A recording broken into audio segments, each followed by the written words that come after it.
بالکل 18 جولائی 2025 K2 base camp سے تقریباً 500 میٹر آگے ایک ایولانچ آیا اور اس ایولانچ کی زد میں 4 کوہ پیما آ گئے اور مجموعی طور پر جو 3 کوہ پیما تھے وہ محفوظ رہے اور انہیں بیس کیمپ پہنچا دیا گیا۔ اس میں ایک غیر ملکی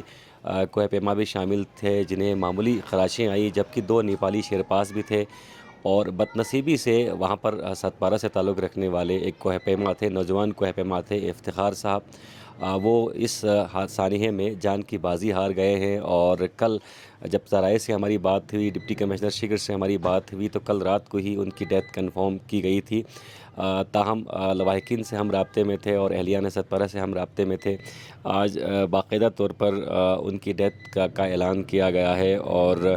بتایا یہ جا رہا ہے کہ آج 12 سے 1 بجے کے درمیان آرمی ایوییشن کے ذریعے ان کا جسد خاکی سکردو پہنچایا جائے گا اور تمام ضروری کارروائی کے بعد ان کی میت کو آبائی علاقے ستپارہ روانہ کیا جائے گا، جہاں تدفین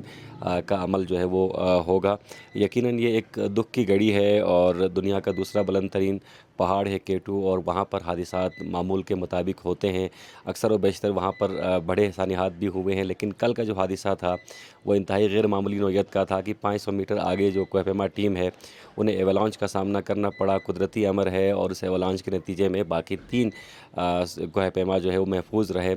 جبکہ چوتھے کوہ پیما افتخار صاحب تھے جن کا تعلق ستپارہ سے تھا، اور بنیادی طور پر وہ ہائی الٹیچیوڈ پورٹر تھے، کوہ پیما بھی تھے، متعدد چوٹیوں پر وہ اس سے پہلے جا بھی چکے تھے، ایکسپیرینس تھے، لیکن چونکہ ایولانچ نے اتنا ٹائم نہیں دیا کہ وہ اپنے آپ کو سنبھال سکے۔ اور کل ہی جو غیر ملکی کوہ پیما ہیں انہوں نے بیس کیمپ آ کر بتایا تھا کہ افتخار کی ڈیتھ ہو چکی ہے، لیکن تاہم رات کو رابطے نہیں ہو رہے تھے، شدید موسمی حالات تھے، اور کل رات کو ہی رات گئے جو ہے یہ کنفرم ہو گیا کہ افتخار کا جسد خاکی جو ہے وہ بیس کیمپ پہنچا دیا گیا ہے۔ وہاں پر چونکہ لوگ موجود تھے انہوں نے رش کیا اور ان کے جسد خاکی کو فوری طور پر بیس کیمپ پہنچا دیا، اور آج آرمی ایوییشن کے ذریعے ان کا جسد خاکی تھوڑی دیر بعد جو لواحقین کی طرف سے وقت دیا گیا ہے، GM ستپارہ صاحب جو کہ مانیٹرنگ کمیونٹی کو لیڈ کرتے ہیں، انہوں نے یہ بتایا ہے کہ 12:30 اور 1 کے درمیان آرمی ایوییشن کے ذریعے ان کا جسد خاکی سکردو پہنچا دیا جائے گا، جہاں سے تدفین کے لیے ان کے آبائی علاقے ستپارہ انہیں روانہ کیا جائے گا۔ تو ستپارہ کے نوجوانوں کی بڑی کنٹریبیوشن ہے کوہ پیمائی کے شعبے کے فروغ کے لیے، بالخصوص اگر ہم محمد علی ستپارہ صاحب کی بات کریں، حسن ستپارہ صاحب کی بات کریں، اور ساتھ ساتھ علی رضا ستپارہ صاحب کی بات کریں۔ اور گزشتہ سال ہم نے ایک بڑی ٹریجڈی دیکھی، ایک بڑا نقصان تھا، مراد ستپارہ صاحب بھی وہاں پر جان کی بازی ہار گئے ہیں۔ اور آج اس سال اگر ہم کوہ پیمائی کے آغاز کی بات کریں، اور اس سال اگر ہم کوہ پیمائی مجموعی طور پر K2 میں اس بار معمول کے حساب سے کوہ پیمائی کا جو